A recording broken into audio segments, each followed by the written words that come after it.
cutting that. Yeah, you are. Yeah, you are. My grandma watches this. No, she doesn't. Yes, she does. Well, just tell her it's AI. No. Welcome back to Project Wrongway. Today we're going to dive into the controversial engine swap of the Volkswagen TDI diesel into my Toyota Land Cruiser FJ40. Recently I had a talk with Rachel about pre-workout and the best way to consume it, and she's denied me every request. There you go. I can't go into any further details because it's sexual in nature. I got a lot of feedback about the TDI swap. I want you guys to understand that I spent countless minutes researching this information. I wasn't wearing my "What Would Nolan Do" bracelet when I made this decision, but I think you'll get behind me once he sees the performance and efficiency of the TDI diesel swap. In like a sexual way? Sure. Galen, one of my friends, I think he's a surgeon. I think he's a hand surgeon or a hand model, but he mentioned, dude, why don't you get Toyota diesel? I think he said that. A lot of people recommended other diesels. At this point in the show where I'm going to show different pictures of other diesels and how they cost like $10,000. I need to remind everybody, this was $800 for the whole car.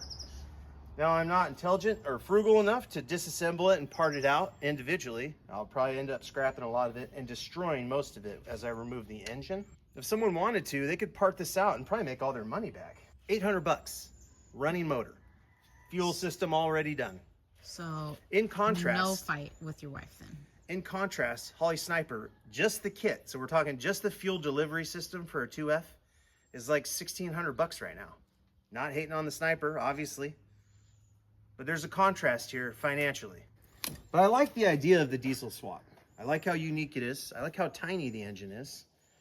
And frankly, I still don't see the issue with Germany and Japan joining forces. Oh, there's still a little bit of fluid in there. That's okay. So the kind that's going to kill the dogs? Only if they let the dogs out. Since you didn't drain that, should you maybe check for like oil and stuff and drain that before you start disassembling? I'm just having a hard time not just cutting everything with the dikes. Then who cares if you cut everything? Which I learned the dikes, it's just diagonal cutters. That's why they call them dikes. It has nothing to do with lesbians. Why don't you just cut it? You don't need the rest of this thing. I'm glad you asked that, Rachel. My man, one of the Kyles. You have more than one? Well, Kyle in Humboldt and then Kyle somewhere else. But one of the Kyles mentioned to me that he could rebuild my, he could build me a wiring harness from scratch for $500. Again, pretty good deal. Or I could send him the core to this and he could build one for like $300. So if I can manage to remove the wiring harness with relative ease, then I'd be looking at $200 savings. One of the things that's been brought up, oh, that's where I put the other one. Shit. One of the things that's been brought up is horsepower. They're like, Ben, the TDI isn't going to have a lot of... You're just squirting everywhere. Yeah. The TDI isn't going to have a lot of horsepower. It's probably good for the environment. That's where it came from, honey.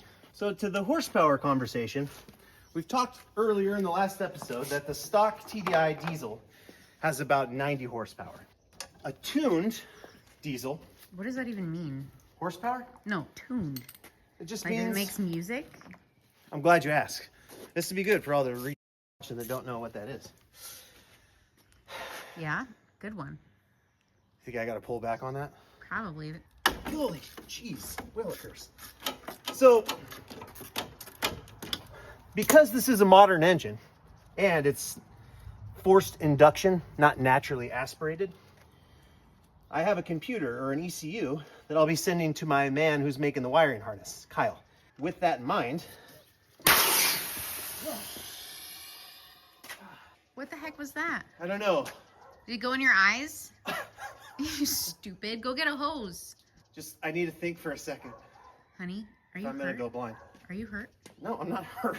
I'm just like startled. There's just a lot of pressure. Go rinse your eyes out. Right now. Hold on. Go rinse your eyes out. That's just Freon and radiator. Go rinse your freaking eyes out real quick. Okay, give me a second. What'd it do? It just pushed the radiator fluid up into my eyes.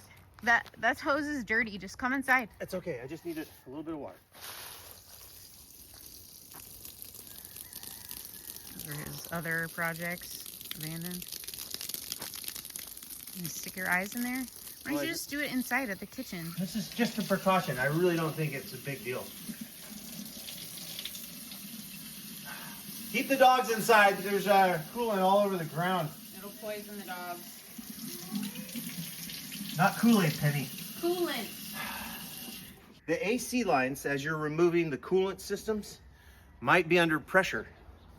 Your eyes look so red when you look at me. This one's facing the other direction, so I think when I loosen this, it's going to be a little less catastrophic. Although I will go in this time a little more reserved. Your eyes closed, Yeah. maybe? Kind of reminds you of our wedding night. No.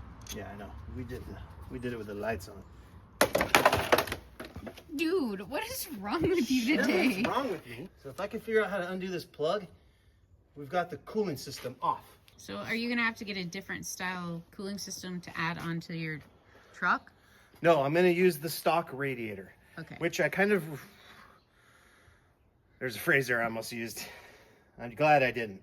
But I pulled back on a deal on the engine sale because I'm going to need to be using the radiator that I have. Oh, okay.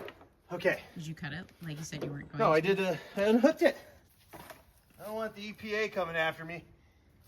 Although there aren't a lot of nesting bald eagles here. Because this is a forced induction engine with the modern day ECU, we can send the computer to a tuner, my man Kyle. And when he's done drinking a Monster and punching a hole in sheetrock, he's gonna tune this motor without any other modifications to about 115 horsepower, 230 foot-pounds torque at about 2,500 to 2,600 RPM. I know those are a lot of big numbers for your small woman brain. What that means, though, is that at a relatively low RPM, I'll have a huge amount of horsepower and torque that I didn't typically have with the 2F inline six. So you can tow more? No, like I said, this isn't my idea. Somebody else did this. This adapter that I bought Like one other person? from Performance. No, a couple guys. Just two. I'm like that Asian guy from Jurassic Park, Dr. Wu. Everything he did turned to violence and death. No, I just mean, Good. Yes. More goo out of this engine. don't worry, I'm gonna wash all this off. Dr. Wu in Jurassic Park used the science from other scientists and used it to create the dinosaurs in the park. So my real sin here is just copying what others have already done and benefiting from it. This looks like a bleeder valve. It's like to relieve some pressure. Oh yeah. I don't intend to have air conditioning in my Land Cruiser. A lot of you are thinking, dude. That's stupid. Yeah, that's probably what they're thinking. The reason I'm not going to do that is because I'm effectively driving a tent. It's like a tent. Okay, see, it's bled now. The recommendations I got for other diesels, although solid, they're all very expensive. Out of budget. Out of budget. The TDI is the cheapest, most efficient, tunable motor in a diesel platform that you can put in another vehicle. Prove me wrong. Where's that? It's just coming off. So far for cost, we have 800. $800 for the TDI. What the F, dude? Maybe like 850 because of the drive and. I don't want to factor that in. Why? I don't think that's fair. Yeah, we would it have gone is. on that trip anyway. No, we wouldn't have. Okay, $850 for the car, $750 for the adapter from Performance Adapters. What are we at right there? I'm asking you It's 1,600. about $1,600. Okay, then we got to factor in some other stuff. The harness is going to be 300. Well, no, I'm probably not going to send them my wiring harness. So let's just say, if I'm being lazy, wiring harness, $500. Okay. So we're at $2,100. Are you including all the random tools that keep arriving? No, because those are good for all kinds of projects. If I ever need them, I'll have them. Are you focusing on this now because you ran out of stuff that you can do on your own on that white one in the shop? No. The FJ40 will be, I am going to continue working on that maybe today or tomorrow or the next day. But we will be filming another episode of that as well. The only aftermarket part at this point I intend to add to this motor is a BRM intake. I did a little bit of research. The best flowing, most high flow intake for these TDI diesels is the BRM. I bought this from Kyle, but these are available through junkyards and other stuff. I can shoot you the part number if you need. But this intake is the highest flowing. So if you want to keep your diesel breathing healthy, we're going to do the BRM intake. And I'm also planning on doing the ARP head studs. Now it's been made known to me that I can do that without removing the head. So somebody's going to get some head work on this diesel. I know somebody asked if I could update them on what parts aftermarket wise that I'd be adding. BRM intake, and I'm going to do the ARP head studs. The rest we're going to leave alone and just hit it with the base model tune. Why the head studs? You explained why you wanted to add that. The head studs is just if we're going to be adding a little bit of horsepower, and I want it to be able to accommodate that without any issues. So like shoring it up. Yeah, I don't know honestly the science behind it. I just know that other people do that.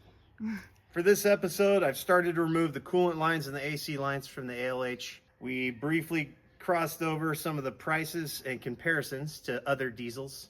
I also appreciate all the feedback. I'm getting negative feedback and positive feedback. A lot of negative this time around. Negative. Just fun, but because honestly, I kind of agree with them. Rachel does, and she's got the logic supporting her.